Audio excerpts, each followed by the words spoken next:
Thomas Callahan's rifle was already raised when he saw her eyes. Not the eyes of a thief. The eyes of a mother who'd stopped begging for mercy 3 towns ago. She didn't move, didn't speak. Just pressed 7 shivering children, tighter against the barn wall, her bloodied hand covering the smallest one's mouth. The lantern shook in Thomas's grip. Outside, snow buried the Montana territory in silence. Inside, his dead wife's voice whispered the last words she ever spoke. "Promise me, you won't let this ranch die empty." He lowered the rifle. But before we continue, if you love stories of redemption and second chances, subscribe and hit that notification bell. Comment your city below so I can see how far Sarah's story travels. Now let's see what Thomas did next, because his choice would change everything. The woman flinched when Thomas set the rifle against the post. "Don't," she whispered. Her voice cracked like creek ice in March. "Don't call the law." Thomas studied her. 30, maybe younger, but worn down past her years. Dark hair stuck to her face with sweat despite the cold. Her dress, if you could call it that, hung in strips. The fabric was so thin he could see her ribs through the tears. Blood soaked her left sleeve from shoulder to wrist. Behind her, 7 faces stared at him. The oldest couldn't be more than 12. The youngest was maybe 3, thumb jammed in his mouth, eyes glazed with fever. "How long you been here?" Thomas asked. "Since nightfall." She shifted and pain flashed across her face. "We'll be gone by dawn." "Can you walk?" She didn't answer. The 12-year-old girl stepped forward instead. Tall for her age, with her mama's dark eyes and a jawline that said she'd seen too much. "She carried my brother 9 miles, the girl said. Her voice was steady, but her hands shook. "Carried him the whole way while the rest of us walked. She ain't carried nothing since except that baby." She pointed to the 3-year-old. Thomas crouched down, keeping his movements slow. The woman pulled the children back. "I ain't here to hurt you," he said. "But that arm needs tending, and these young'uns need warmth. House is 50 yards. Fire's already going." "We can't pay." "Didn't ask you to." The woman stared at him. Her throat worked, but no sound came out. Finally she whispered, "Why?" Thomas stood. "Because it's November in Montana, and you got 7 kids half froze. Don't need a better reason than that." He picked up the lantern and walked toward the barn door. Behind him, silence. Then small footsteps. He didn't turn around, just kept walking through the snow toward the house. By the time he reached the porch, all 8 of them were following. Inside, the fire was low. Thomas stoked it high, then pulled every blanket he owned from the chest his wife had painted yellow. He spread them on the floor near the hearth. The children collapsed onto them like dropped stones. The woman stayed by the door swaying. Her face had gone gray. "Sit," Thomas said. "I can stand." "You'll fall." She sat, slow like her bones might shatter. Thomas brought water bread, the last of yesterday's stew. The children ate without speaking, their eyes tracking his every move. The oldest girl ate 3 bites, then passed her bowl to the boy beside her. Thomas fetched another bowl. When the woman tried to lift her spoon, her hand wouldn't close. The spoon clattered to the floor. Thomas knelt beside her. "Let me see that arm." "It's fine." "You're bleeding through your sleeve." She turned her face away. "It don't matter." "It does to me." Something in his voice made her look at him. Really look. Her eyes were green, he realized. The kind of green that reminded him of spring grass. The grass Margaret used to lay in, laughing back when laughter was something that happened in this house. "Why do you care?" the woman asked. "Lost my wife 2 years back. Cancer took her slow. Watched her waste away in that bed over there while I stood around useless." He nodded toward the small room off the kitchen. "Maybe I can't fix what's already broken, but I can stop you from bleeding out on my floor." She didn't fight him after that. He cut the sleeve away. The wound was deep, ragged, infected. She'd wrapped it with strips of her own petticoat, but the fabric was black with dried blood. "What did this," he asked, Fence wire. Tore it climbing over. Running from someone. Her jaw tightened. Always. Thomas cleaned the wound with whiskey. She didn't make a sound, but her breathing went shallow and her eyes squeezed shut. When he started stitching, the oldest girl moved closer. "I can hold her," the girl said. Thomas shook his head. "She's stronger than both of us combined. She'll hold herself." And she did. 17 stitches. She didn't cry, didn't whimper, just gripped the chair arm so hard the wood cracked. When Thomas finished, he wrapped her arm in clean cloth and sat back. "You got a name?" "Sarah." "These your children?" "Some." She looked at the 7 sleeping forms curled by the fire. "Some I picked up along the way. Their folks died or left or got too mean to live with. Seemed wrong to leave them. So you just collected them. They collected me." Sarah's voice softened. "Word gets around. Woman traveling alone don't hit kids' shares or food. They started following. I tried to turn them away at first, but—" She stopped. "But you couldn't." "No." Thomas stood and poured coffee. Black the way Margaret used to make it. He handed a cup to Sarah. She took it with her good hand, and for the first time since he found her, something like hope flickered across her face. "Where you headed?" he asked. "West, far as the mountains led us." "Running from what?" "My brother-in-law." She said it flat, like stating a fact about weather. "After my husband died, Clayton decided I was his property.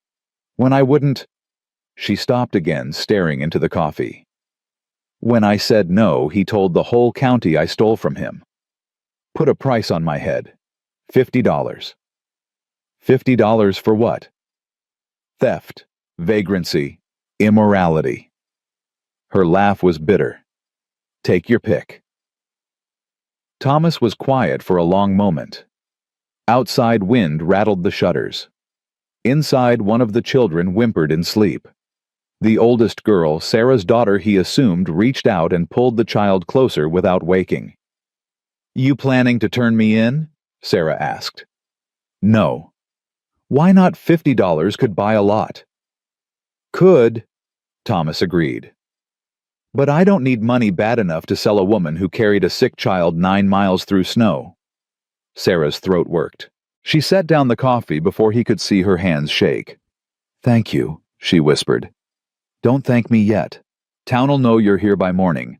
Miss Agatha Winslow's got eyes like a hawk and a tongue like a bullwhip. Once she sees smoke from 2 chimneys instead of 1, questions'll start. Then we'll leave before dawn. You can't walk 9 feet, let alone 9 miles. I've walked worse. Not with that arm you haven't." Thomas leaned forward. "Listen, I got space. Barn's warm if the roof don't leak. House is warmer. You and the young'uns can stay till that wound heals, and you're strong enough to travel proper." Sarah stared at him.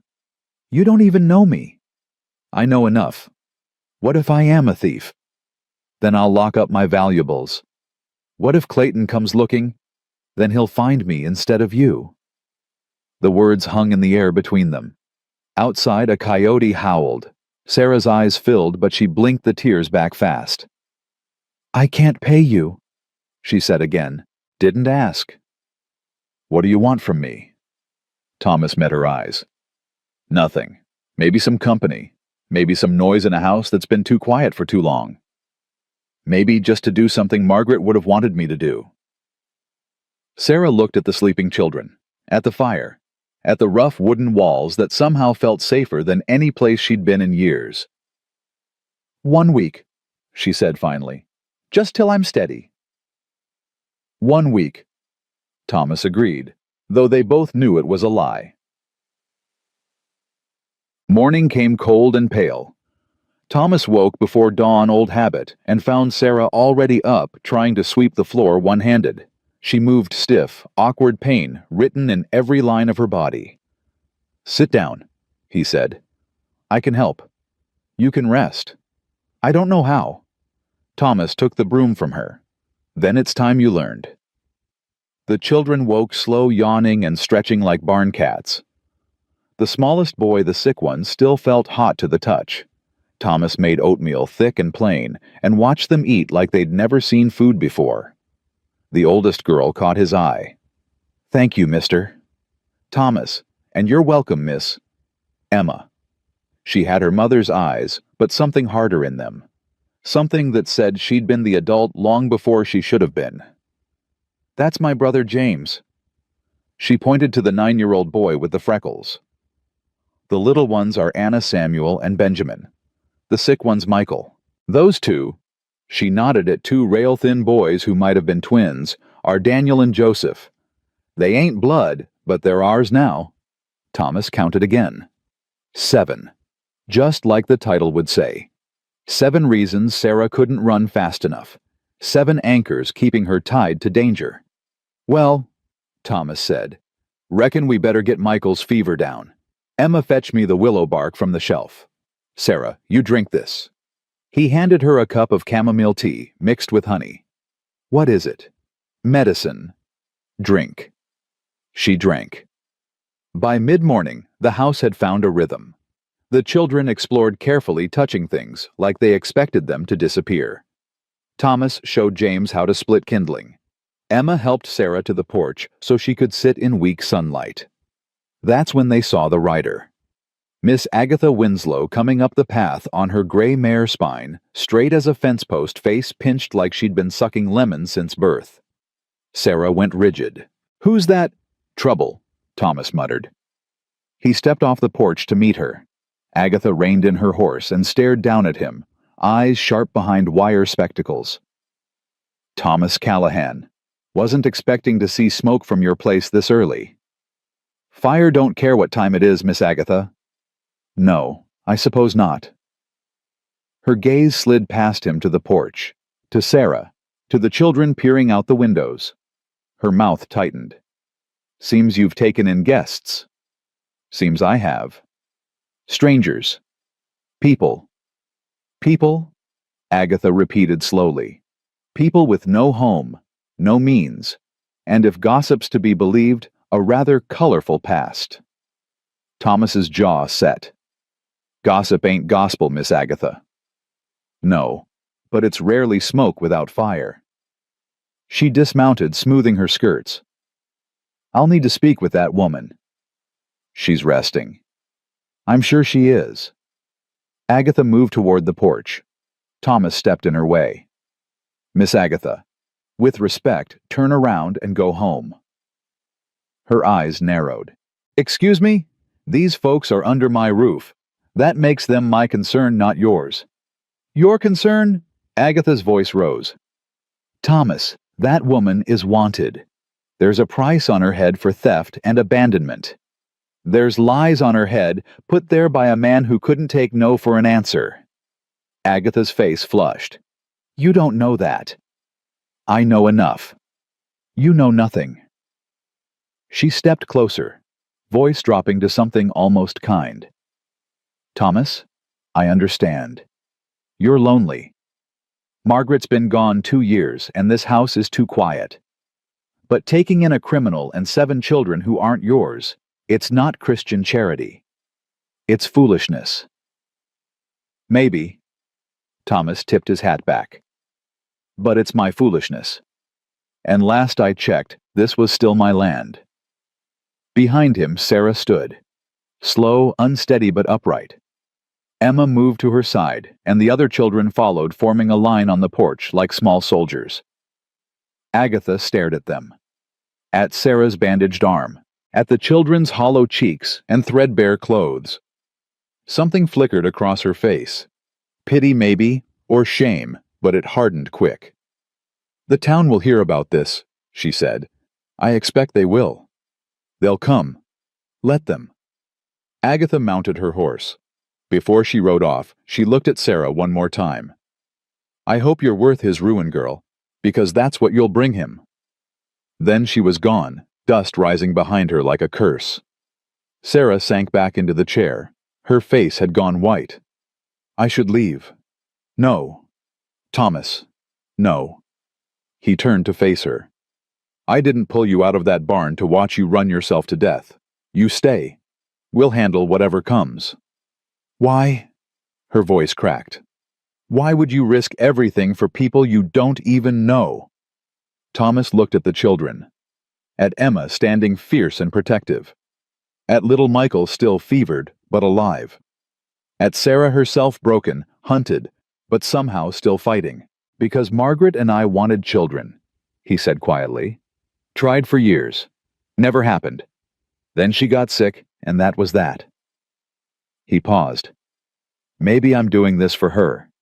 Maybe I'm doing it for me. Or maybe I'm just tired of letting good people suffer because it's easier than standing up. He met Sarah's eyes. Either way, you're staying. At least till that arm heals and Michael's fever breaks. After that, you decide. But right now, you ain't running. You're resting. Sarah stared at him. Then slowly, she nodded.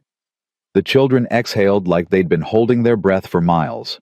And Thomas turned back to the woodpile, aware that he'd just painted a target on his back. But for the first time since Margaret died, he felt something other than emptiness. He felt needed. That afternoon, Thomas found Emma behind the barn, teaching the younger children how to stack firewood. She moved with quiet efficiency, showing them how to angle each piece so the pile wouldn't collapse. When she saw him, she straightened, wiping her hands on her skirt. "Didn't ask you to do that," Thomas said. "Didn't ask permission." Emma's chin lifted. "We ain't freeloaders." "Never said you were." "That lady did. The one on the horse." Thomas leaned against the fence. "Miss Agatha says a lot of things. Most of 'em are fear dressed up as righteousness." Emma studied him. "You really gonna let us stay?" "Said I would." "People say things. Don't mean they keep promises." "I keep mine."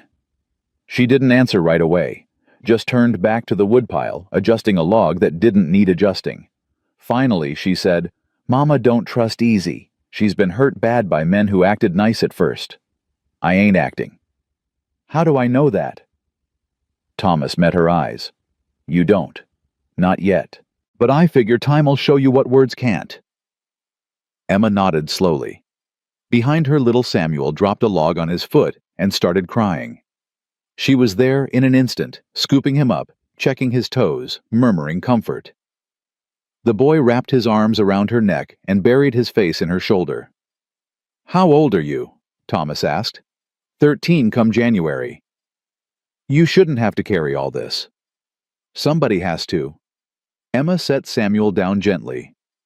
"Mama does what she can, but she's been running so long she forgot how to rest, and these little ones, they need more than she can give right now." "What about what you need?" Emma's face went carefully blank. "I'm fine." "Emma." "I said I'm fine." She turned away. "We best get this wood stacked before dark." Thomas let her be. Some wounds couldn't be reached with words. Inside the house, Sarah sat at the kitchen table trying to peel potatoes one-handed. She'd managed 3 before Thomas walked in. The knife kept slipping from her grip. "Let me," he said. "I can do it."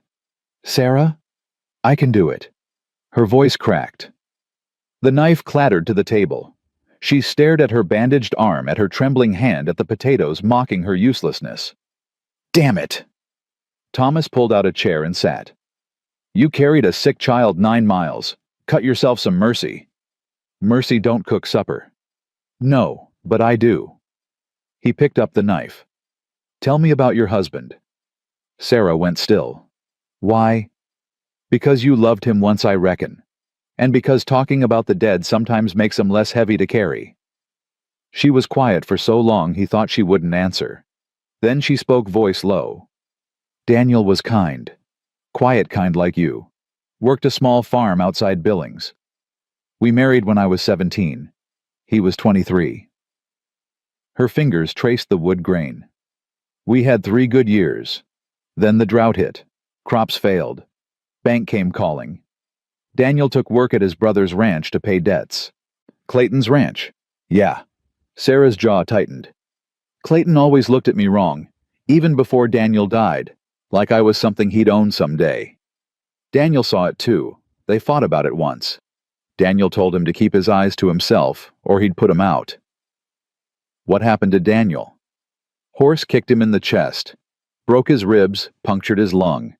He lasted 3 days. Sarah's voice went flat. Clayton showed up at the funeral, stood too close, told me I didn't have to worry, because he'd take care of me now. Said a woman alone couldn't make it. But you didn't want his care. I wanted him gone. I wanted my husband back. I wanted... She stopped, swallowing hard. Doesn't matter what I wanted. I told Clayton no. He said I'd change my mind once the money ran out.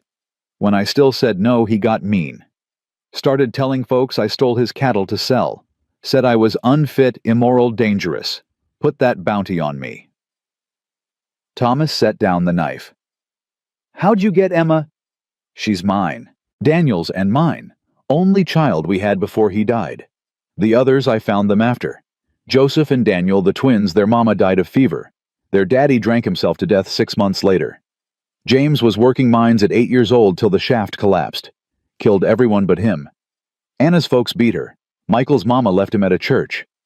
Benjamin. Sarah's voice softened.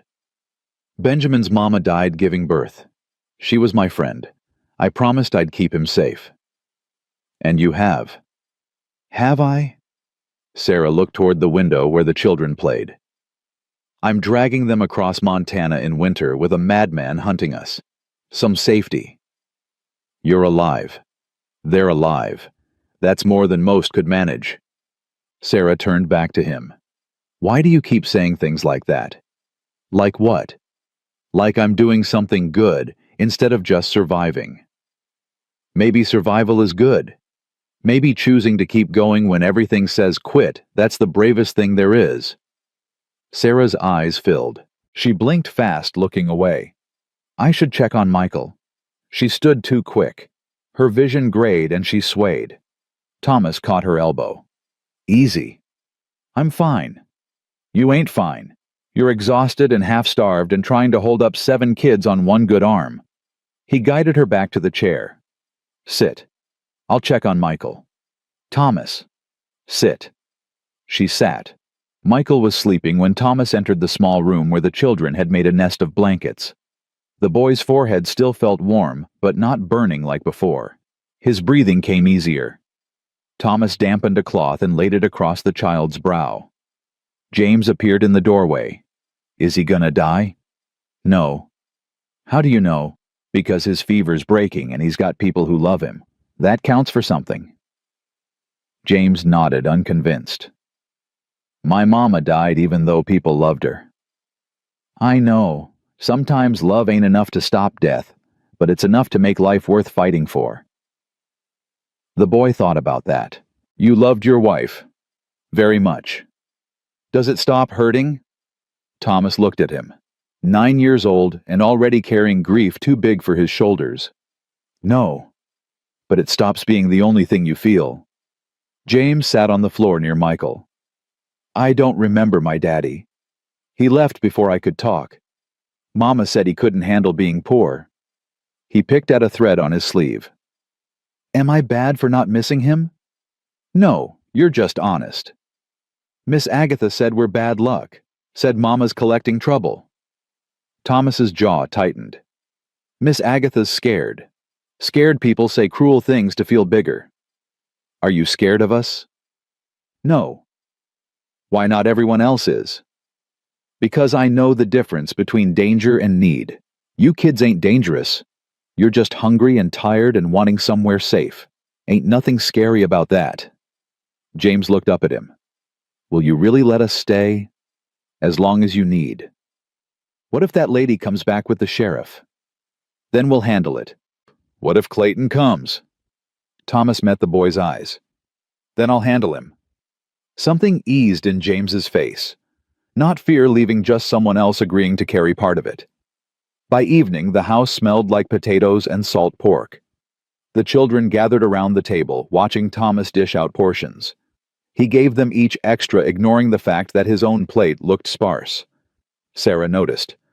That ain't enough for you? I ate earlier. Liar. He smiled faint. Eat, Sarah. You need strength more than I do." She didn't argue, just ate slow, making each bite last, her eyes tracking the children to make sure they had enough. After supper, Emma cleared plates without being asked. Anna helped, moving careful like she expected punishment for dropping something. Thomas watched her flinch when he reached past her for the dishpan. "I ain't gonna hit you," he said quietly. Anna froze. "I know. Do you—" She didn't answer, just scrubbed a plate so hard Thomas thought it might break. Later, when the children settled near the fire, Thomas found Sarah on the porch again. She stood in the cold without a shawl, staring at nothing. "You'll catch your death," he said. "Maybe that'd be easier." "Don't say that." "Why not?" "It's true." Sarah's voice was tired. "I'm so tired, Thomas. Tired of running. Tired of looking over my shoulder. Tired of pretending I'm strong enough to keep them all safe when I know I'm not." "You are." "I'm not. I'm just stubborn. There's a difference." Thomas stepped beside her. "Margaret used to say the same thing. When the cancer got bad, she'd tell me she wasn't brave, just too mean to quit. I told her it was the same thing." She laughed. "Said I didn't know the difference between courage and spite." "What did you say?" "I said I didn't care. Long as she kept breathing, she could call it whatever she wanted." Sarah looked at him. "Did it work?" "No, she died anyway." Thomas's voice roughened. "But those extra months, they mattered. Every morning she woke up mattered.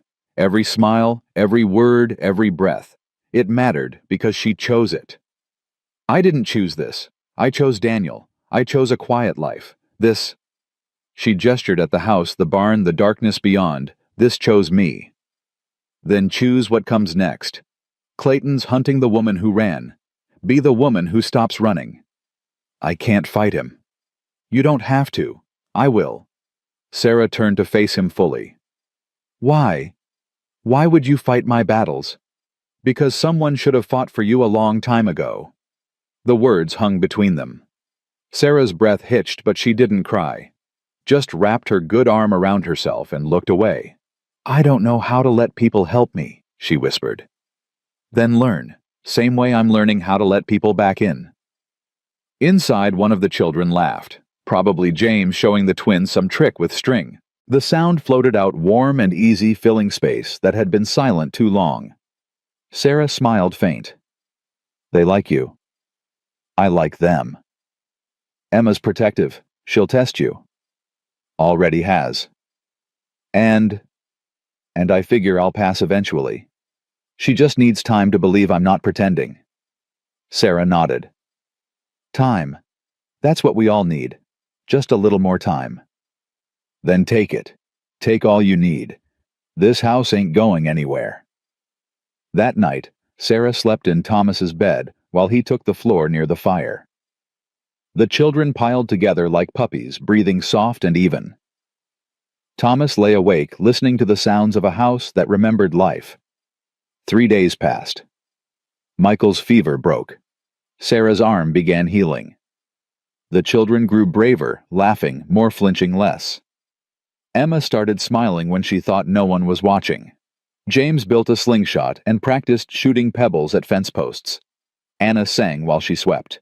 Thomas chopped wood and mended fences and tried not to notice how Sarah looked in the morning light, how her hair fell loose when she brushed it, how her laugh sounded rusty but real, how she moved through his house like she belonged there. On the 4th day, the town came calling. Not Miss Agatha this time. Sheriff Warren Hayes, 45 and tired, riding up with 2 deputies and a look that said he'd rather be anywhere else. Thomas met them in the yard. Sarah stayed on the porch, Emma at her side. The other children watched through windows. "Sheriff," Thomas said evenly. "Thomas." Hayes dismounted slow. "You know why I'm here." "Reckon I do." "There's a warrant for a woman named Sarah Bennett. Theft, abandonment, vagrancy." Hayes pulled a folded paper from his coat. "Clayton Bennett posted bounty. Says she stole property and ran." "Property meaning what?" "Livestock, money, personal effects." "He's lying," Hayes sighed. That ain't for me to decide. Law says I bring her in, judge sorts it out. And if she don't want to go, then I got a problem. Hayes glanced at Sarah. Ma'am, I need you to come with me. Peaceful-like. You'll get a fair trial. No, she won't. Emma's voice cut sharp. Clayton owns half the county. He'll own the judge, too. Hayes looked uncomfortable. Girl, I can't. Can't what? Can't admit you're about to hand an innocent woman to a man who beats his own brother to death? Sarah grabbed Emma's arm. Emma, stop. No. Emma pulled free. I'm tired of stopping. I'm tired of running. I'm tired of watching you bleed and starve and pretend everything's fine when it ain't. She turned to Hayes. You want the truth? Clayton Bennett tried to force himself on my mama after my daddy died. When she said no, he spread lies. Now he's using you to finish what he started, and you're gonna let him because it's easier than standing up. The deputies shifted uncomfortably. Hayes's face flushed. Emma. Sarah's voice broke. It's true, Mama. You know it is. We all know it. Emma's eyes blazed. And if you take her, Sheriff, you ain't upholding law. You're just another coward afraid to do what's right. Silence crashed down. Hayes stared at Emma like she'd slapped him. Behind him, one of the deputies, young maybe 20, looked sick. Is that true? The young deputy asked. About Clayton. Hayes didn't answer. Sheriff, the deputy pressed. Is it true? Gossip ain't evidence, Hayes said finally. But you heard the gossip. Thomas stepped forward. You heard what Clayton is, what he does, and you're still gonna take her back to him. I got a job. Your job is justice. This ain't it. Hayes's hand moved to his gun. Not drawing, just resting there. Don't make this harder than it needs to be, Thomas. Or what you'll shoot me for protecting a woman and 7 children. I'll arrest you for obstruction. Then do it. Thomas didn't move. Arrest me, take me in, but you ain't touching her. The young deputy spoke up again. Sheriff, maybe we should investigate. We ain't investigators. Hayes's voice hardened. We're lawmen. The warrant's legal. We follow it. Even when it's wrong? Thomas asked quietly. Hayes met his eyes. For a moment something passed between them. Recognition maybe, or shame. Then Hayes looked away. Step aside, Thomas. No, I don't want to hurt you. Then don't. Hayes drew his gun. Slow, deliberate. The deputies followed suit. 3 barrels pointed at Thomas's chest. Sarah moved, fast despite her injury. She stepped off the porch, putting herself between Thomas and the guns. Don't, she said. Her voice shook but held. Don't hurt him. I'll go. Just don't hurt him. Sarah. Thomas reached for her. It's all right. She looked back at him, eyes wet. You tried. That's more than anyone else did. Thank you. I ain't letting them take you. You don't have a choice. There's always a choice. Hayes moved forward. Ma'am, put your hands. The gunshot cracked like thunder. Everyone froze. Hayes spun. On the ridge above the ranch, 3 riders sat silhouetted against the sky. The lead rider held a smoking pistol. Even from a distance, Thomas recognized him. Clayton Bennett, come to collect what he thought was his.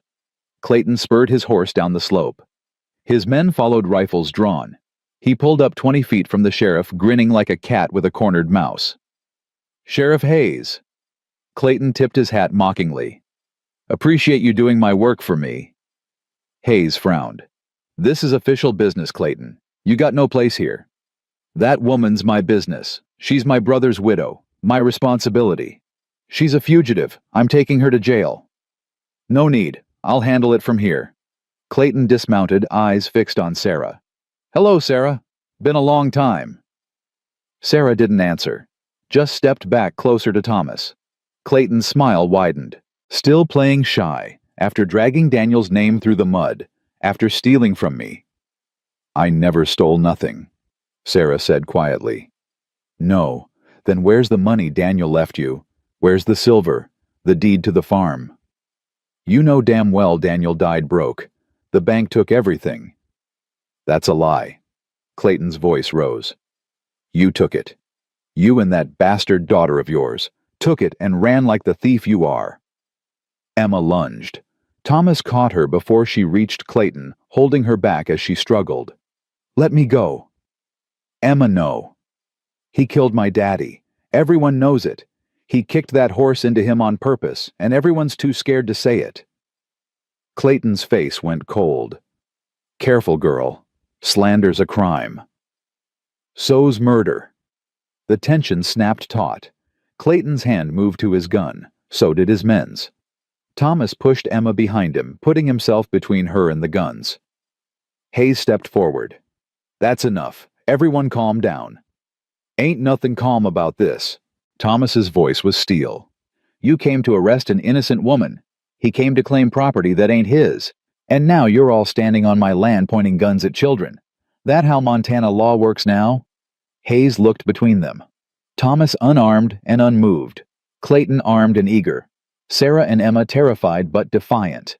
The other children faces pressed to windows watching everything fall apart. Clayton, Hayes said slowly. Go home. I'll bring her in proper. I want her now. That ain't how. I said now. Clayton drew his pistol fully. She's mine. Daniel married her. Daniel died, that makes her my concern. And I'm taking her home where she belongs. Over my dead body, Thomas said. Clayton's smile turned vicious. That can be arranged. He raised his gun. Sarah screamed, and Pastor Silas Harper's voice rang out like a bell. Put it down, Clayton. Everyone turned. The pastor stood at the edge of the property holding his Bible in one hand and a shotgun in the other. Behind him, 10 men from town formed a line. Farmers, shopkeepers, blacksmiths, men with families and faces Thomas recognized from Sunday service. They were all armed. Pastor, Clayton said slowly, this ain't church business. This is my flock. That makes it my business. Silas walked forward steady and calm. You've terrorized this woman long enough. Spread lies, filed false charges, tried to buy justice like it's cattle. Ends now. You can't stop me. I got the law on my side. Silas looked at Hayes. Do you, Sheriff, you really planning to side with a man who killed his own brother? Hayes went pale. There's no proof. There's testimony. 6 witnesses saw Clayton kick that horse. They were too afraid to speak up before. They ain't afraid now. Silas gestured to the men behind him. Tell him Marcus. An older man stepped forward, gray-haired, weathered hands scarred from ranch work. I saw it. Saw Clayton spook that horse on purpose. Saw Daniel go down. Heard Clayton laugh about it after. Liar, Clayton snarled. I saw it too, another man said. Then another. Then another. 6 voices. 6 witnesses. 6 men finally choosing truth over fear. Hayes lowered his gun. Clayton Bennett, you're under arrest for... Clayton fired.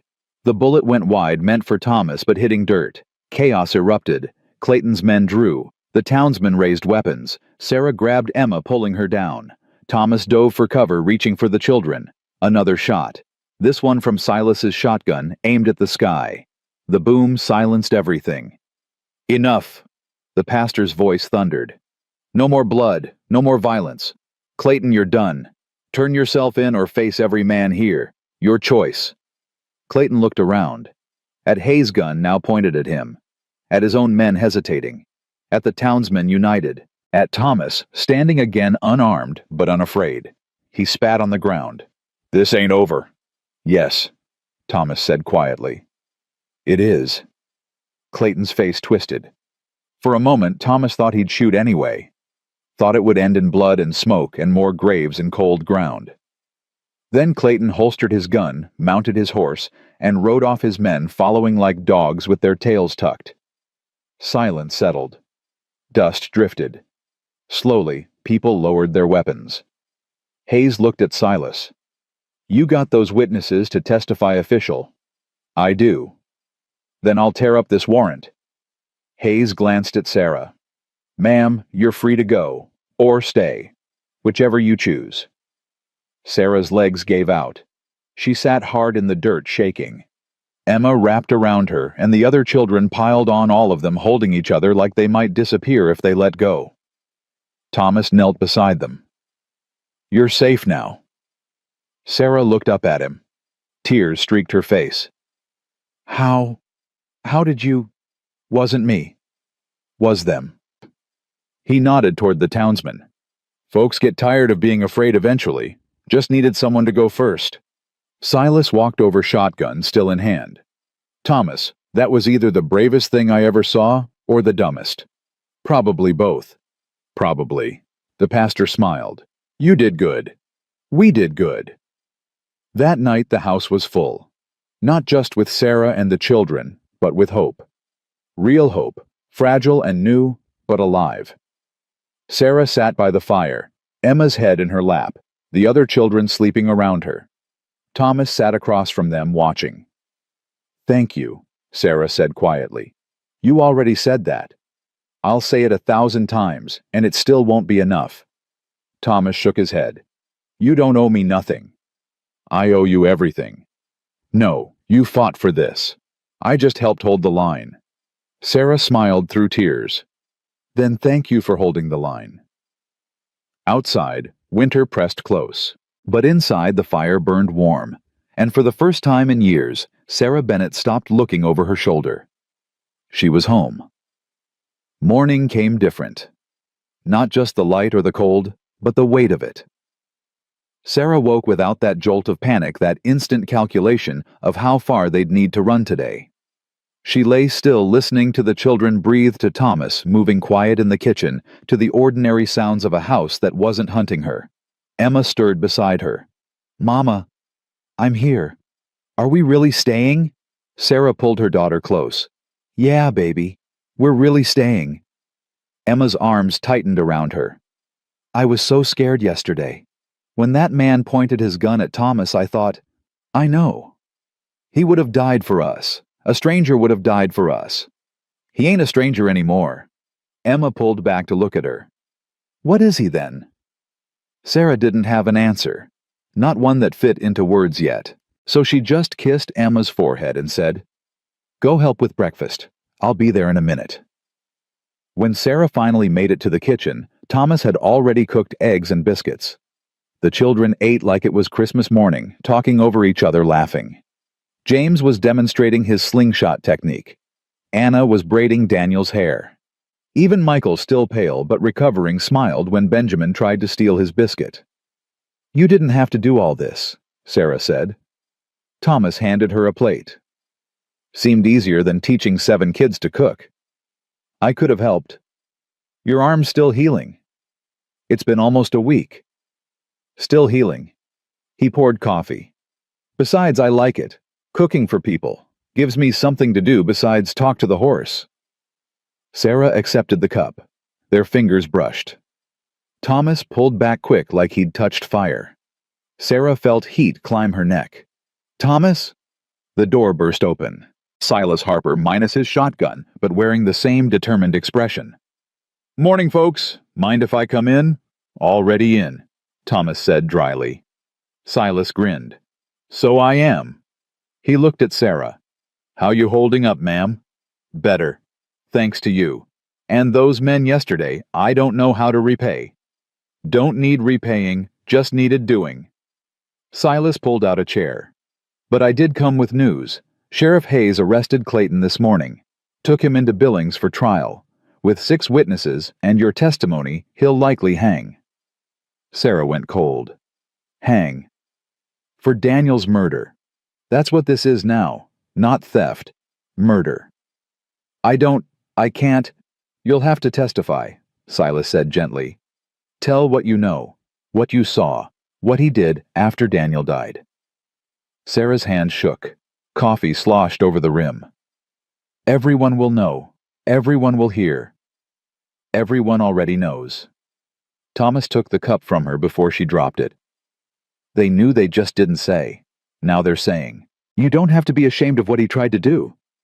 "I'm not ashamed. I'm angry." Sarah's voice cracked. "I'm so angry I can barely breathe. Daniel was good. He was kind and gentle, and he deserved better than a brother who killed him over land and pride. And I—" She stopped, chest heaving. "I wanted him dead. When Clayton came yesterday, I wanted him dead. What kind of person does that make me?" "Human," Silas said quietly. "Anger ain't sin, Sarah. It's what you do with it that counts. And you chose to live instead of seeking revenge. That takes more strength than pulling a trigger." "Doesn't feel strong.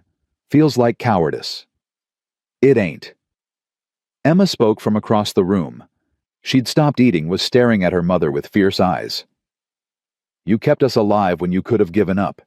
You kept moving when everything hurt. You chose us over dying. That ain't cowardice. That's the bravest thing I ever saw." Sarah's eyes filled. She looked away, blinking hard. Silas stood.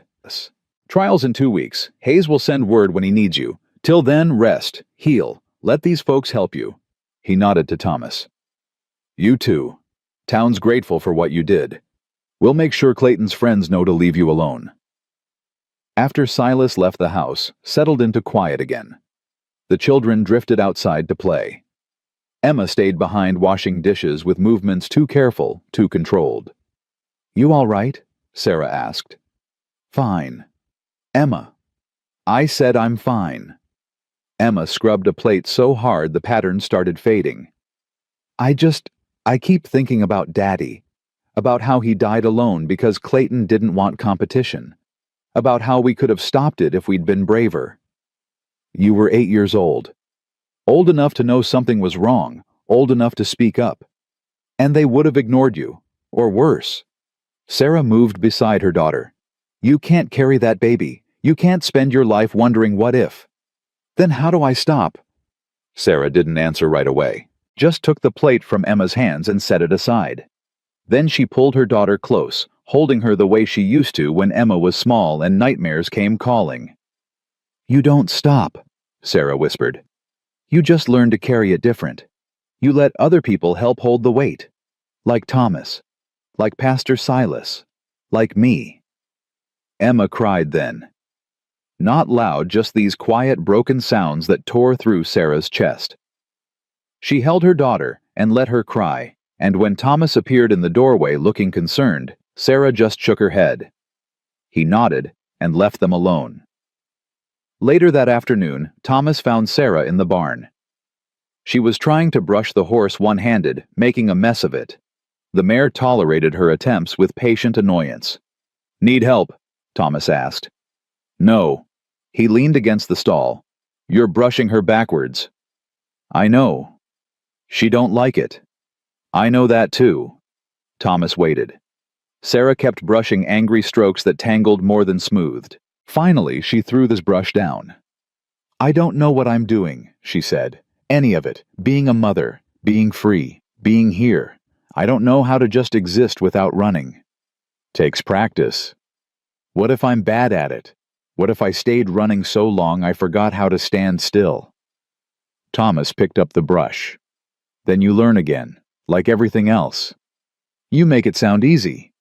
It ain't easy, but it's possible." He started brushing the mare properly, long, smooth strokes. "After Margaret died, I forgot how to do most things. Forgot how to cook food that tasted like anything. Forgot how to sleep without nightmares. Forgot what it felt like to want tomorrow to come." Sarah watched his hands move.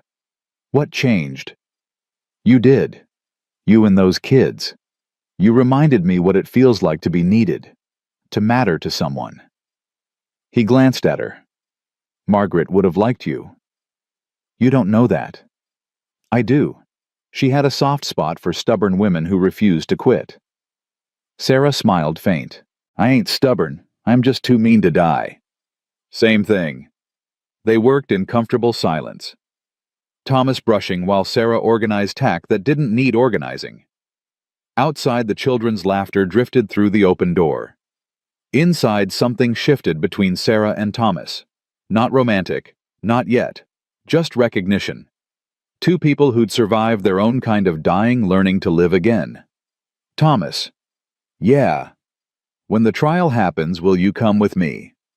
He didn't hesitate. Yes. Even if folks talk, even if they think, let them think whatever they want, I'll be there. Sarah's throat worked. Why are you so good to us? Thomas set down the brush and turned to face her fully. Because somebody should be. Because you deserve good after so much bad. Because those kids deserve to see what kindness looks like without conditions attached. He paused. And because when I look at you, I see someone who fought like hell to stay alive. That's worth protecting. Sarah stepped closer. I don't know what happens next. I don't know if Clayton hangs or walks free. I don't know if we stay here or move on. I don't know anything except... She stopped searching for words. Except what? Except I ain't scared right now. For the first time in years, I ain't scared. And that's because of you. Thomas reached out slow, giving her time to pull away. When she didn't, he touched her cheek, gentle as prayer. You're safe here, Sarah. Long as I'm breathing, you're safe. She closed her eyes and leaned into his palm. Neither of them moved. Just stood there in the barn, with dust motes drifting, and the mare huffing soft, and the moment stretching into something neither could name, but both needed. Then Emma called from outside, and the moment broke. Thomas dropped his hand. Sarah stepped back. They looked at each other awkward and aware before Sarah hurried out. Thomas stayed behind, heart hammering, wondering what the hell he'd just done. That evening, Miss Agatha Winslow returned. Not with judgment this time, but with a basket of bread and a carefully neutral expression. Sarah answered the door, and for a long moment, the two women just stared at each other. Ma'am, Sarah said finally. Mrs. Bennet. Agatha held out the basket. I came to apologize. Sarah blinked. Pardon. I said things, cruel things. I judged you without knowing your story. That was wrong. Agatha's face flushed. I'm a bitter old woman who spent too much time worrying about what others think instead of doing what's right. You didn't deserve my scorn. You deserved help, and I failed to give it. Sarah took the basket slowly. Why now? Because Pastor Silas reminded me that Jesus ate with sinners and outcasts and broken people, and that if I claim to follow him, I best start acting like it. Agatha met her eyes. I ain't asking forgiveness, just offering bread, and whatever else you might need. Sarah studied the older woman, saw genuine regret there, saw pride swallowing itself for the sake of making things right. She nodded. Thank you. May I? Agatha hesitated. May I see the children? Sarah stepped aside. Come in. The children froze when Agatha entered. They remembered her judgment. Anna hid behind Emma. James's hand drifted toward his slingshot. Agatha knelt down, joints cracking. I owe you all an apology too. I called you bad luck. Said terrible things. I was wrong. You're not bad luck. You're children who deserve safety and love and full bellies. And anyone who says different is a fool. Benjamin, the smallest, stepped forward. You really mean that? I do. You ain't gonna try to take us away. No, child. I'm gonna help make sure nobody does. Benjamin considered this. Then he walked over and hugged her. Agatha went rigid with surprise, then slowly wrapped her arms around him. Her eyes filled. Thank you for not being mean anymore, Benjamin said. Agatha's voice broke. Thank you for giving me a chance to be better. After she left, Thomas found Sarah on the porch again. She was crying quietly, shoulders shaking. Sarah. She apologized. That awful woman apologized. And I don't know why that makes me cry harder than all the cruelty did. Thomas sat beside her. Because cruelty's easy to hate. Kindness is harder. It makes you feel things you thought were dead. Is that what happened to you when we showed up? Yeah, you woke up parts of me I thought died with Margaret. Sarah wiped her eyes. Does it hurt? Waking up? Sometimes, but it's a good hurt. The kind that means you're healing instead of just surviving. They sat in silence as the sun set. The children were inside playing some game involving string and laughter. The temperature dropped, but neither moved. Finally, Sarah spoke. When the trial's over and Clayton's dealt with what then? What do you want? I don't know. I spent so long running I never thought about what comes after stopping. Thomas turned to look at her. You're welcome to stay, long as you want. The house is big. Kids could use the space. And He stopped. You what? I like having you here, all of you. This house ain't felt like home in 2 years. Now it does. Sarah met his eyes. You sure 7 extra people's a lot. 7 extra people's exactly what this place needed. Thomas, I can't let you keep caring for us without what payment, Sarah. You don't owe me nothing. You and those kids brought life back to a dying place. That's worth more than money could buy. But people will talk. They'll say we're, let 'em talk. Don't change what's true. And what's true? Thomas chose his words careful. Truth is, you're the first person I've cared about since Margaret died. Truth is, those kids make me remember what it felt like to want to be better. Truth is, I go to sleep easier knowing you're all safe under this roof. Whatever folks want to call that friend family, something else don't matter to me. Long as you're here. Sarah's breath caught.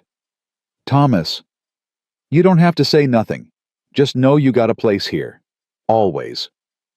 He stood and went inside before she could respond. Sarah sat alone, heart pounding, mind racing. She'd been so focused on survival, she'd forgotten what it felt like to be wanted, not needed, wanted, chosen, valued for more than what she could provide. The feeling terrified her. 2 days later, Emma found her crying in the barn. Mama? Sarah scrubbed her face quick. I'm fine, baby. You keep saying that, but you keep crying. I'm just... Sarah stopped searching for words that wouldn't worry her daughter. I'm overwhelmed. Good overwhelmed, but still overwhelming. Emma sat beside her. You like him, Thomas? Emma, it's all right if you do. Daddy would want you to be happy. Sarah looked at her daughter. How can you say that? Because Daddy was kind. He'd hate knowing you spent the rest of your life alone because of him. Emma took her hand. And because Thomas is good to us, he's good to you. That's all Daddy would care about. You really believe that? Yeah, and I think... Emma hesitated. I think if we stay here, if we let this be home, maybe we can stop hurting so much. Maybe we can just be happy for once. Sarah pulled her close. When did you get so wise? When I had to grow up too fast. They sat together, mother and daughter, both carrying grief too heavy, but learning slowly to set it down. Outside, Thomas taught James how to fix the fence. Inside the house, Anna sang. From the loft, the twins' laughter echoed. It wasn't perfect. Grief still lived here. Fear still whispered.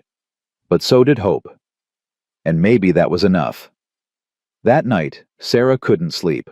She got up, wrapped a shawl around her shoulders, and found Thomas sitting by the dying fire. Can't sleep either, she asked. Thinking too much. About what? About how fast things change. A week ago, this house was empty. Now it's full. A week ago, I was just existing. Now I'm... He stopped. Now you're what? Thomas looked at her. Now I'm living again. And it scares me. Why? Because I got used to the emptiness. Got comfortable with it. And now you're here and those kids are here and everything feels different. And I'm terrified of losing it. Sarah moved to sit beside him. I'm scared too. Scared of staying. Scared of trusting. Scared of letting my guard down and getting hurt again. So what do? We take it one day at a time. We trust each other. We stop letting fear make our choices. Thomas nodded slowly. I can do that. Me too. They sat in silence, shoulders touching, watching embers fade to ash. Neither spoke again, but they didn't need to. Some things lived in silence better than words. Some promises were made without speaking. And somewhere in that quiet, two broken people started believing they might actually be whole again. The next morning a letter came. Sheriff Hayes needed Sarah in Billings in 1 week. The trial was set. Clayton was locked up, but his friends were talking. There were threats, whispers, promises of revenge if Sarah testified. Emma read the letter over Sarah's shoulder. "You're still going, right? I have to. Even if it's dangerous. Especially because it's dangerous. Someone has to stand up to men like Clayton. Might as well be me." Thomas appeared in the doorway. "I'm coming with you." "You don't have to. I'm coming." His voice left no room for argument. "You, me, Emma. We'll leave the other kids with Pastor Silas and his wife. They've already offered." Sarah wanted to argue, wanted to say she could handle it alone. But the truth was she didn't want to be alone anymore, didn't want to face Clayton without someone steady beside her. "All right," she said. "We go together." Emma smiled. "Together." Thomas nodded. "Together."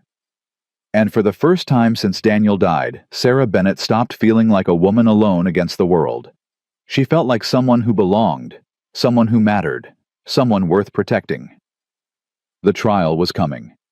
Clayton was waiting. The truth would finally be told. But today, in this moment, surrounded by people who chose to stand beside her, Sarah felt something she'd almost forgotten. She felt brave. The wagon ride to Billings took 2 days. Thomas drove while Sarah sat beside him, Emma wedged between them like a living shield. None of them spoke much. Words felt too small for what was coming.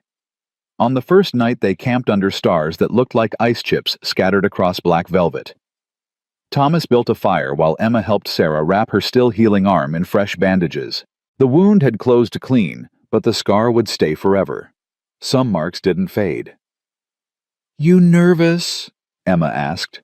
"Terrified," Sarah admitted. "Good. That means you're smart." Emma tied off the bandage. "Daddy used to say fear keeps you sharp. It's when you stop being scared that you get careless." Thomas poured coffee, handed Sarah a cup. "Your daddy was right." He was right about a lot of things.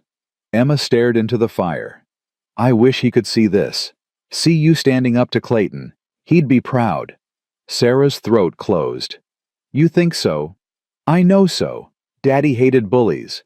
And Clayton's the worst kind, the kind that hides behind law and money and makes good people afraid to speak up."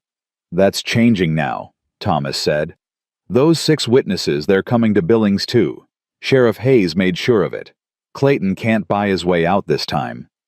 Sarah wanted to believe that, wanted to trust that justice existed outside of fairy tales and scripture. But she'd seen too much to be certain.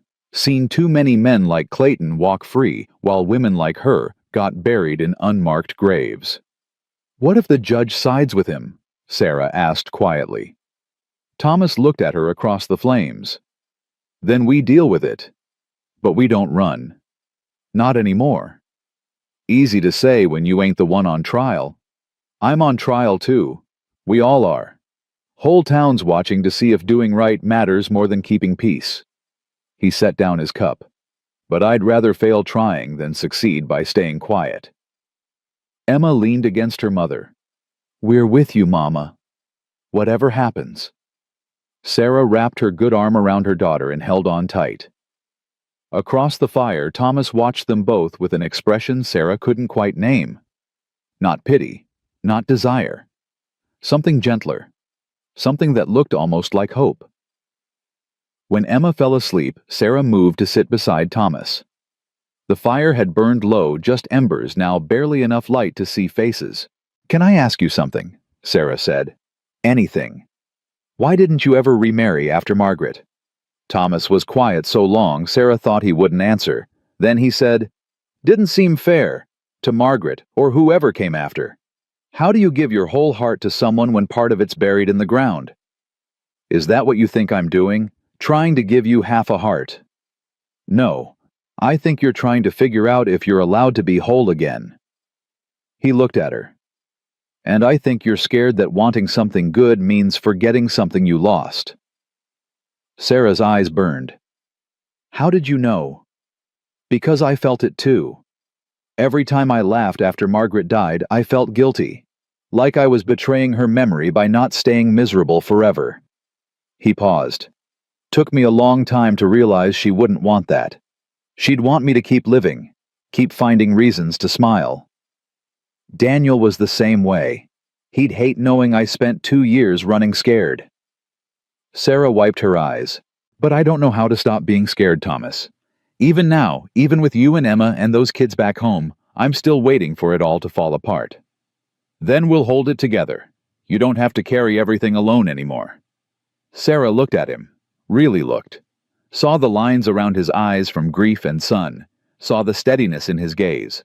Saw a man who'd survived his own kind of dying and chose to help her survive hers. What happens after the trial? She asked. If Clayton hangs? If we win? What then? Thomas reached over slow, giving her time to pull away. When she didn't, he took her hand. His palm was rough, calloused warm. Then we figure out what living looks like. Without running. Without fear.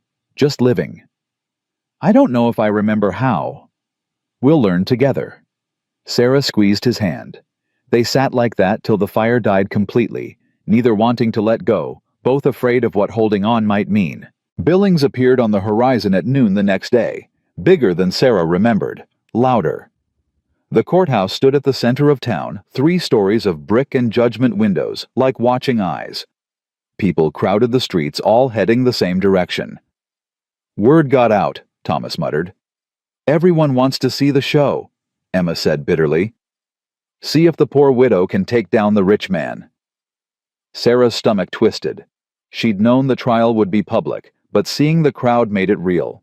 All those faces, all those opinions, all that judgment waiting to land on her shoulders. Thomas helped her down from the wagon. His hand lingered on her waist, steadying her. You can do this. I don't feel brave.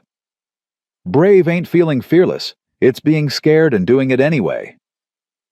Sheriff Hayes met them at the courthouse steps. He looked tired, older than he had a week ago. Mrs. Bennett, Thomas, Emma. He nodded to each. Trial starts in an hour. Judge Harmon's presiding. He's fair, but he don't suffer fools. What about Clayton? Sarah asked. Locked up. His lawyer's been spreading money around, but the witnesses are solid. Marcus and the others, they ain't backing down. Hayes paused. His friends are here too. Making noise, making threats. Stay close to me. They entered the courthouse together. Inside, the air smelled like old wood and nervous sweat. People packed the gallery, whispering behind hands, pointing at Sarah like she was some kind of exhibit. Emma grabbed her mother's hand and glared at anyone who stared too long. Thomas stayed on Sarah's other side, a wall between her and the crowd. His presence steadied her, reminded her she wasn't alone. Then she saw him. Clayton sat at the defendant's table wearing a clean suit and a smile that said he'd already won. He looked relaxed, confident. Like this was just another business deal he'd charm his way through. When his eyes found Sarah, his smile widened. Sarah's hand tightened on Emma's. Thomas leaned close. Don't look at him. Look at me. She did. Focused on Thomas's face instead of Clayton's smirk. Found something solid to anchor to. The bailiff called order. Judge Harmon entered gray-haired and stern-faced like weathered stone. He sat, banged his gavel, and the trial began. The prosecutor was a thin man named Atkins Glasses, perched on a sharp nose, voice clipped and precise. The territory calls Marcus Webb. The old rancher stood, walked to the witness stand, and swore his oath. His hands shook, but his voice held steady. Mr. Webb, Atkins said, tell the court what you saw on August 14th, 1873. Marcus looked at Clayton, then at Sarah. Then he spoke. I saw Clayton Bennett spook his brother's horse, deliberate-like. Daniel was checking a fence. Clayton rode up, said something I couldn't hear. Then he kicked the horse hard in the flank. Horse reared. Daniel went down, hit his head on a rock, never got up. The gallery erupted. Judge Harmon banged his gavel. Order, I will have order. Clayton's lawyer, a sleek man named Grisham, stood. Objection. This witness has no proof of intent. The horse could have been startled by anything. The horse was calm till Clayton kicked it, Marcus said. I know horses. That animal didn't spook natural. It was forced. Did you see Mr. Bennett kick the horse? Grisham pressed. Marcus hesitated. I saw his boot move, saw the horse react, saw Clayton smile after Daniel went down. So you didn't actually see contact. You're speculating. I saw enough. Grisham smirked. No further questions. 4 more witnesses testified. Each told the same story. Each admitted they didn't see the actual moment of contact, just the before and after. Grisham tore into them all, planting doubt like seeds in poisoned soil. By the time they called Sarah, the courtroom buzzed with uncertainty. She stood on legs that barely held her. Thomas squeezed her hand once before letting go. Emma whispered, "Tell the truth, Mama. That's all you can do." Sarah walked to the stand, swore her oath, sat down and faced the room full of strangers, deciding her credibility. Atkins approached gentle. Mrs. Bennett, thank you for your courage. Can you tell the court about your relationship with Clayton Bennett? Sarah's mouth went dry. She looked at Emma, at Thomas. Then she spoke. He's my brother-in-law. Was married to my husband's brother. She stopped, confused. Started again. My husband Daniel was his brother. After Daniel died, Clayton, he changed. Got possessive. Said I belong to him now. What do you mean by possessive? He came to the house 2 days after the funeral. Said I couldn't manage alone. Said a woman needed a man's protection. I told him I didn't need protecting. Sarah's voice wavered. He grabbed my arm. Told me I'd learn to be grateful eventually. Clayton's face remained blank, like she was describing weather instead of assault. Did he threaten you? Atkins asked. Every day. Said if I didn't accept his help, I'd lose everything. The farm, the house, even Emma. Said he'd make sure I was declared unfit. Is that when you ran? No. I stayed 2 months, tried to make it work.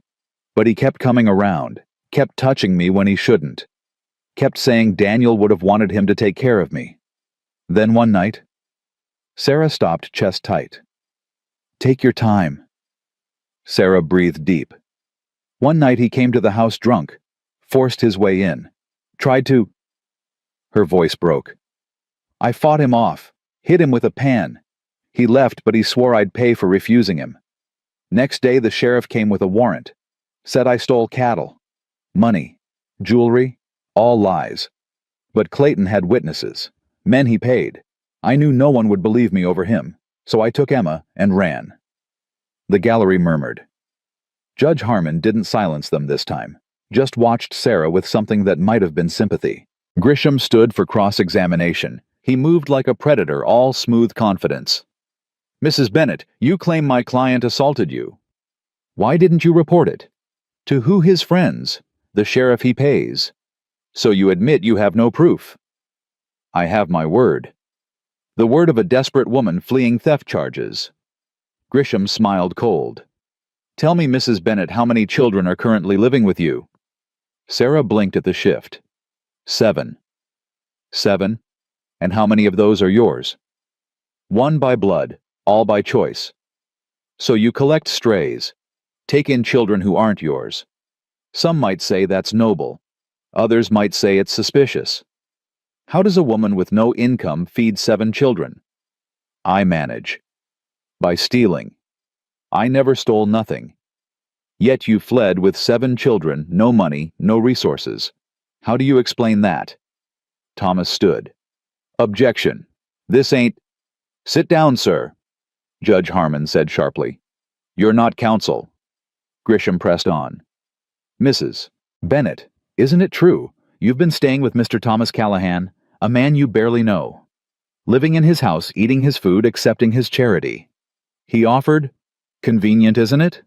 Widow finds a lonely rancher, moves in with children. Very convenient. Sarah's face burned. It wasn't like that. No, Then explain how a wanted fugitive ends up in the home of a wealthy landowner within weeks of fleeing prosecution. We didn't. Sarah looked at Thomas, saw anger in his face, saw him stand again. That's enough, Thomas said. His voice cut through the noise. You're twisting everything to make her look guilty when the only crime here is Clayton's. He killed his brother. He terrorized this woman. And you're defending him because he pays you to. Grisham's smile widened. And you're defending her because she's living under your roof. Tell me, Mr. Callahan, what exactly is your relationship with the defendant? I said that's enough. Judge Harmon's gavel cracked like thunder. Mr. Grisham, you will question the witness or you will sit down. Mr. Callahan, one more outburst and you'll be removed. Mrs. Bennett. His voice softened. Answer the question. What is your relationship with Thomas Callahan? Sarah met the judge's eyes. He saved my life, saved my daughter's life, saved 6 other children who had nowhere else to go. That's our relationship. He's a good man who did a good thing when everyone else turned their backs. Are you romantically involved? The question hung like smoke. Sarah felt every eye in the room, felt Clayton's smirk, felt Thomas's gaze, felt her own heart hammering. No, she said finally, but I'd be lucky if someday the answer was yes. The gallery gasped. Grisham looked triumphant. Thomas looked stunned. Emma smiled. No further questions, Grisham said smoothly. Sarah returned to her seat shaking. Thomas took her hand and didn't let go even when people whispered and pointed. The prosecution called its final witness. Sheriff Hayes. He testified about the warrant, the bounty, the lies. He admitted he'd believed Clayton at first, but changed his mind after talking to the witnesses. Why did you change your mind? Atkins asked. Because 6 men don't lie the same way unless they're telling the truth. And because I saw how Clayton looked at Mrs. Bennett when I tried to arrest her. That wasn't concern. That was ownership. And no man should look at a woman like that. Clayton's lawyer tried to discredit him, but Hayes held firm. Finally, Judge Harmon called recess. We'll reconvene tomorrow for closing arguments. Court dismissed. People flooded the aisles. Sarah sagged against Thomas. I ruined everything. No, you didn't. I told the whole town that you and I. You told the truth. There's no shame in that. Emma hugged her mother. You were brave, Mama. So brave. But Sarah didn't feel brave. She felt exposed. Raw. Like every secret she'd buried had been dragged into daylight and judged. They left through the back to avoid the crowd. But Clayton's friends were waiting.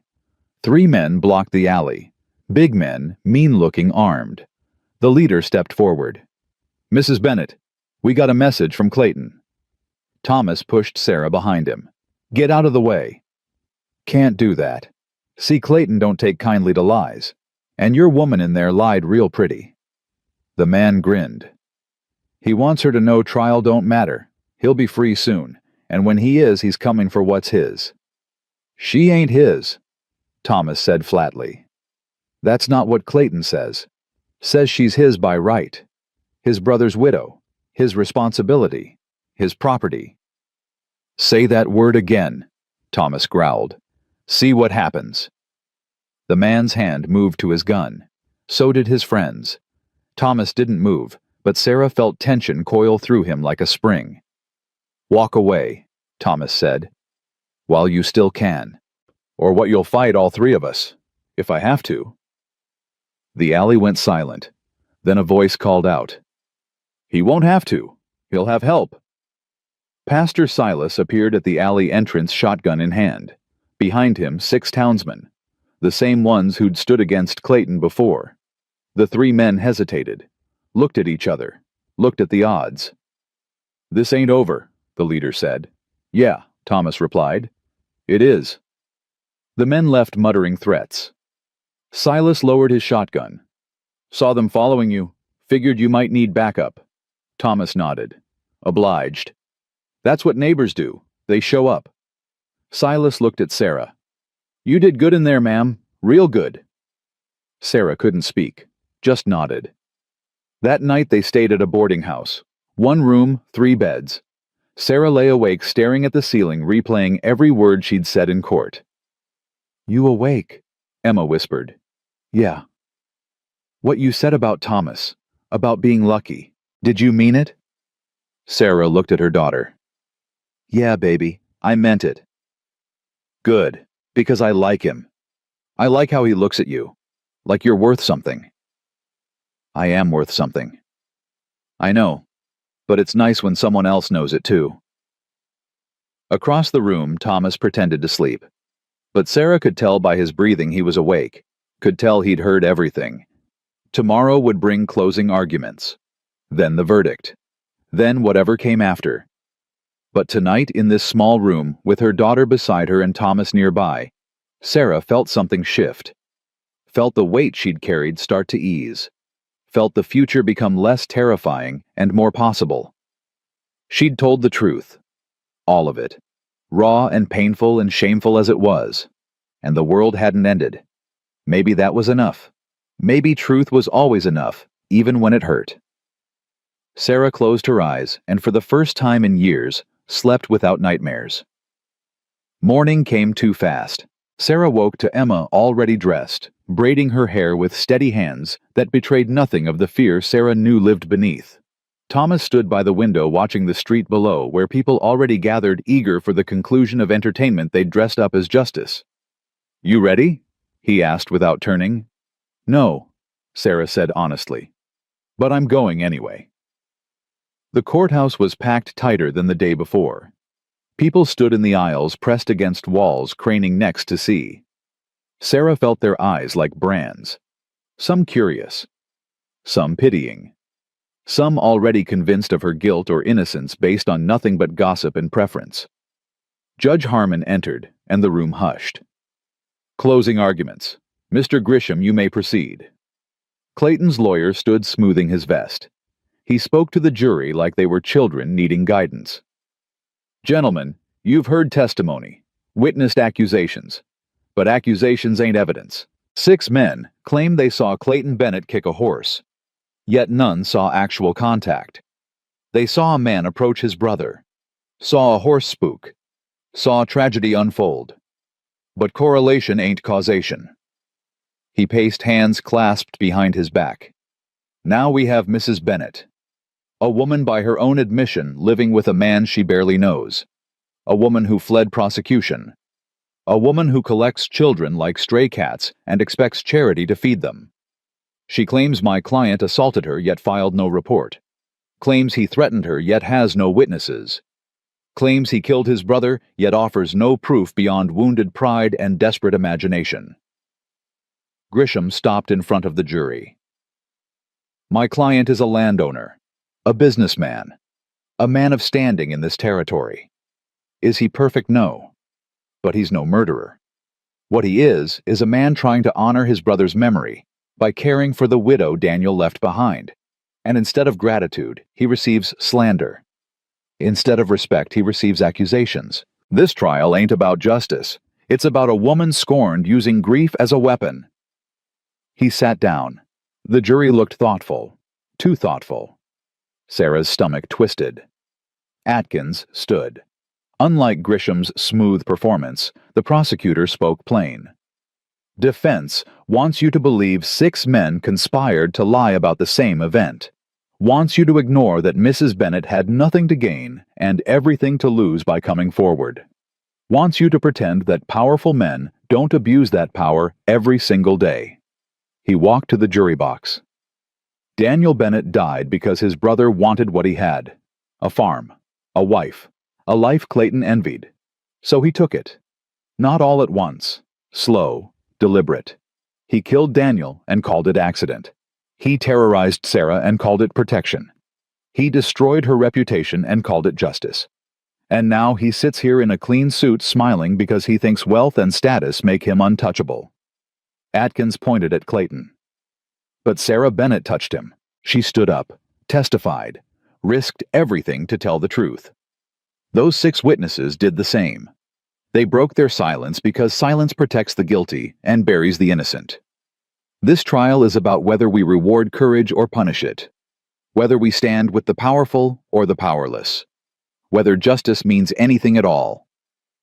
He returned to his seat. The courtroom was silent. Judge Harmon addressed the jury. Gentlemen, you've heard both sides. The charge is murder. The burden of proof is on the prosecution. You'll deliberate and return with a verdict. Court is in recess. The jury filed out. Sarah watched them go, trying to read their faces. Some looked troubled, some certain. None looked at her. How long do you think? Emma whispered. Could be hours. Could be days. Thomas stood. Come on, let's get air.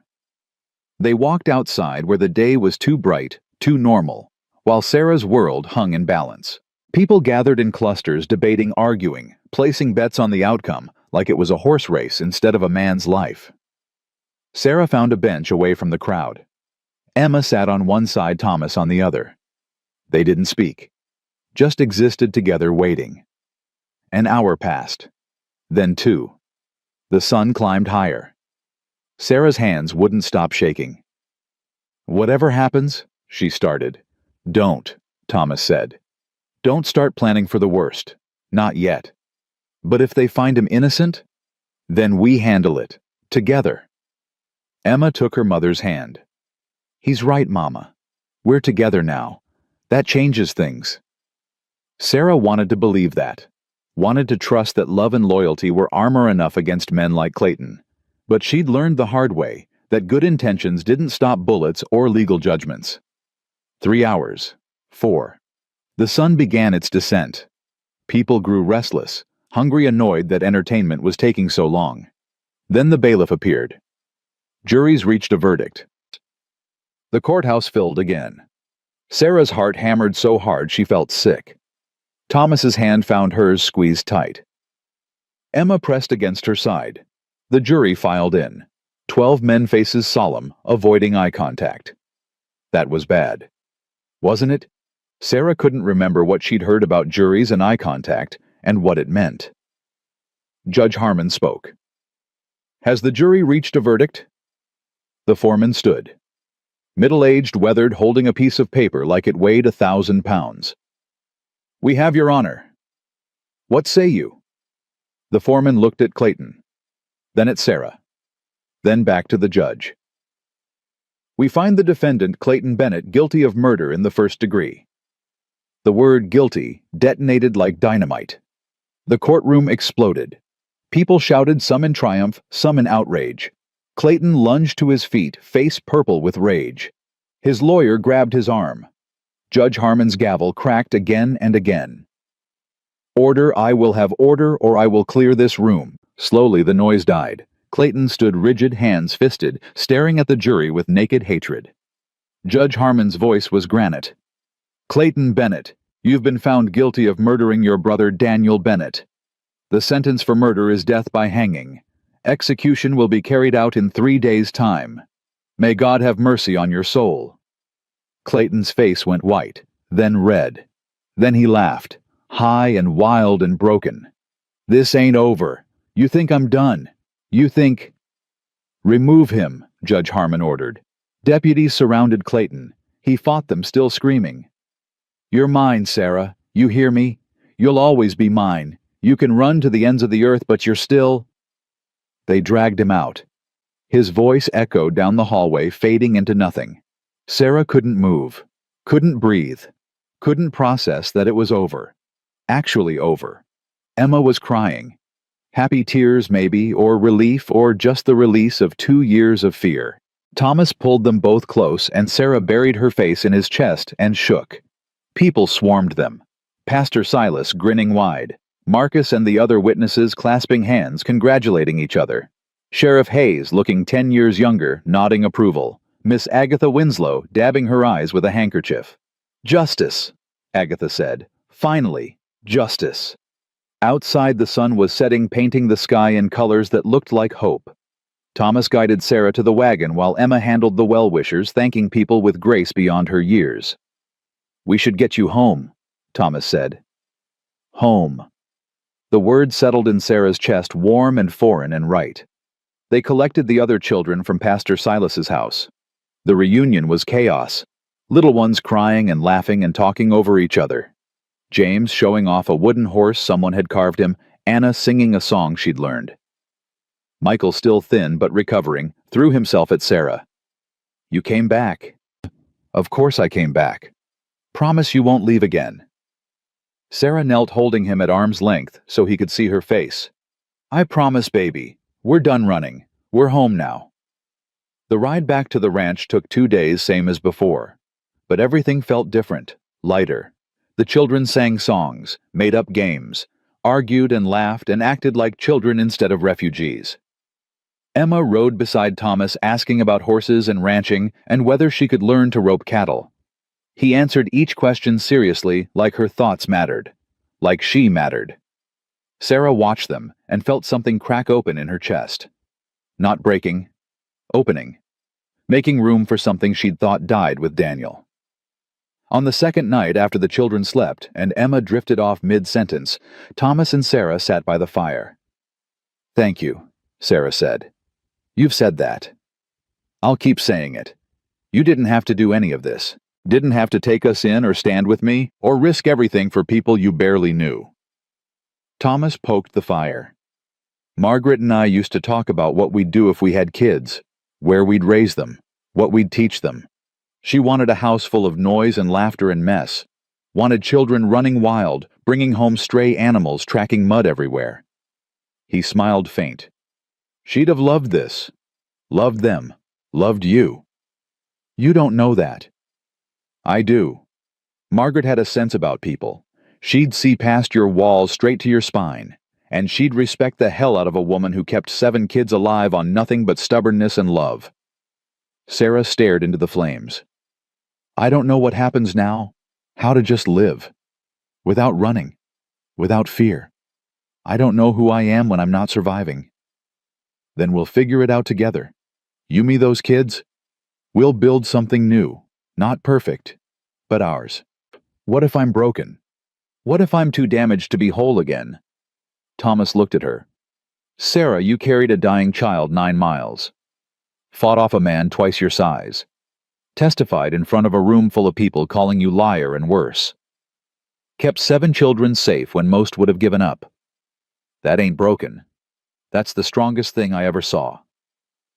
Sarah's eyes filled. "I don't feel strong." "You don't have to. I'll believe it for both of us till you catch up." She laughed through tears. "You're too good to me." "No, I'm just good enough. There's a difference." They sat in silence, shoulders touching, watching stars appear one by one. Somewhere in the darkness, a coyote called. Somewhere closer, one of the children murmured in sleep.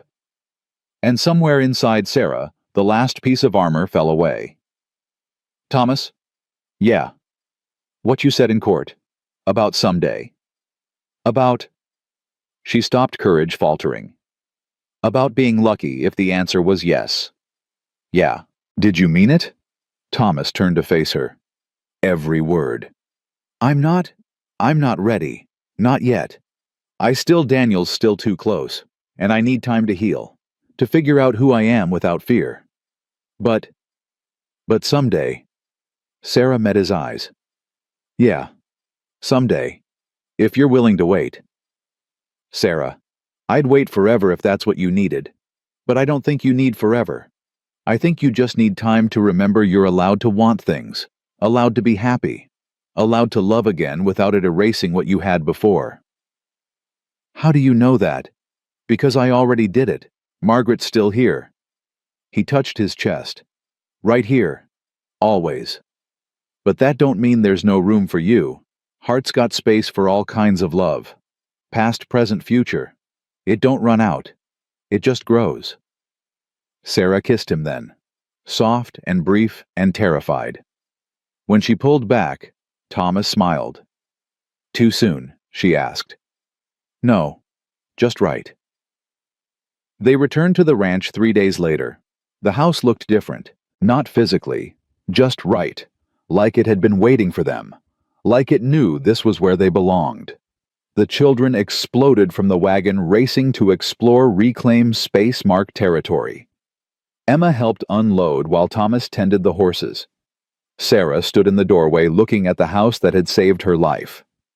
Miss Agatha Winslow appeared on the path carrying another basket. She'd taken to visiting weekly, bringing food and fabric, and slowly, carefully trying to atone. "Welcome home," Agatha said. "Thank you. I brought stew and fabric for curtains. Thought you might want to make this place your own." She paused. "If you're staying." "We're staying." Agatha smiled. "Good. Town needs people like you. People who remind us what courage looks like." After she left, Sarah found Thomas in the barn. "Agatha brought curtains," she said. "That's so. I think she's trying to make up for being awful. Apology's one thing, changed behavior's another. Time'll tell which one she's offering." Sarah leaned against the stall. "I want to talk about something." Thomas stopped brushing the horse. "All right. Those kids, they need stability. Need to know they're not temporary." "They're not. I know, but they need it official. Legal. I want to adopt them. All 6. Sarah's voice steadied. "And I want us to raise them. Together. Not now. Not rushed. But eventually. When we're ready. I want this to be real." Thomas set down the brush. "You saying what I think you're saying. I'm saying I want a future. With you. With them. With all of it, the mess and noise and chaos Margaret wanted. I want to build it here, together." Thomas crossed to her, cupped her face in both hands. "Then let's build it." This kiss was different. Not tentative, not scared, just certain, like a promise made and kept in the same breath. When they broke apart, Emma stood in the doorway grinning.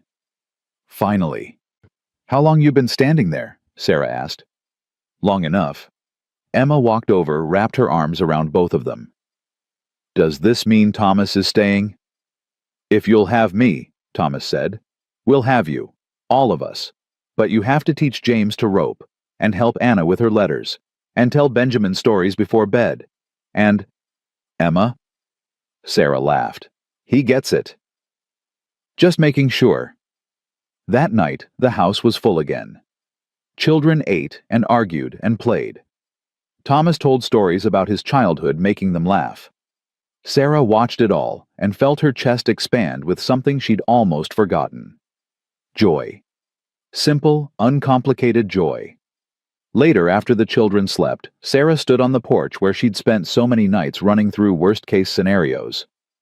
Thomas joined her, coffee in hand. "You think Clayton's dead yet?" Sarah asked. "Probably. Sheriff said 3 days. That'd be today." "Good. You mean that—" "Yeah, he was poison. World's better without him." Sarah sipped her coffee. "Does that make me a bad person?" "Makes you human. Some people deserve mercy. Some deserve justice. Clayton got what he earned."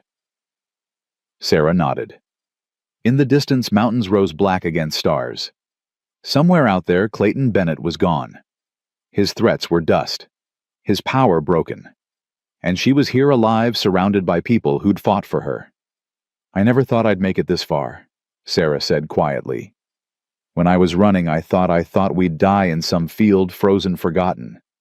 I never imagined this. This, home, family, safety, you." She looked at him. "Hope." Thomas pulled her close.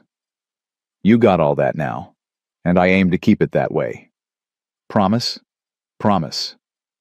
They stood together as winter pressed close and the fire burned warm inside. 7 children slept safe. 2 broken people held each other.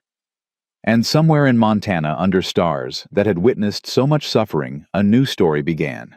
Not perfect, not painless, but theirs. 6 months later, Pastor Silas married them under the cottonwood tree where Margaret was buried. It felt right somehow.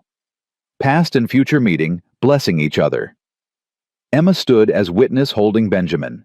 The other children formed a circle, holding hands, grinning. Miss Agatha cried. Sheriff Hayes attended. Half the town showed up bringing food and well wishes. When Thomas kissed his new wife, the children cheered. When Sarah looked at her family, because that's what they were now, legally and completely her family, she felt the last piece of fear dissolve. She'd been hunted, broken, terrified, but she'd survived, more than survived. She'd built a life from nothing, found love in unexpected places, raised 7 children on courage and stubbornness, and now standing beside the man who'd opened his home and heart without hesitation, surrounded by children who'd chosen her as much as she'd chosen them. Sarah Bennett Callahan finally believed what Thomas had been telling her all along. She was home. And home wasn't a place. It was people. People who saw you at your worst and stayed anyway. People who held you when you fell and celebrated when you stood. People who loved you, not despite your scars, but because of them. That night, as she lay beside Thomas with children breathing soft in nearby rooms, Sarah closed her eyes and thought of Daniel. Hoped he'd approve. Hoped he'd be glad she'd found happiness again.